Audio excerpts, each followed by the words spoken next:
This particular bridge is called the Purple People Bridge that goes in from Newport, Kentucky into Ohio, specifically Cincinnati. Has been there for a long time, but what they needed to do is, for the purposes of maintenance and inspection, is they wanted to make it a little safer by putting in some of these stair systems on here. And one thing that I have learned, that when you talk to an engineer and you want to add steel to bridges, they absolute hate drilling into the original structure, because the last thing they want to do is take steel out of that structure.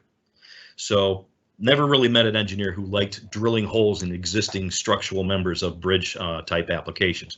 But again, what was done here was that this new stair system they put in the landings and everything, these were modularized. So the rails, this channel that you see, everything was pre-bolted, welded down to this thick piece of steel here, and in turn welded to our end plate.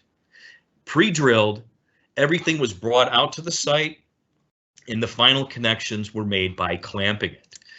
One thing that was nice for this is that if they wanted to remove this after the fact, there was going to be no damage to the existing steelwork, and they can just loosen the clamps, remove everything, and bring it down. They have since decided to leave it up there, so this is more of a permanent connection that is being made. So there's another key point. Lindapters can be for strictly temporary work and we're not damaging the existing structure, or it can be permanent.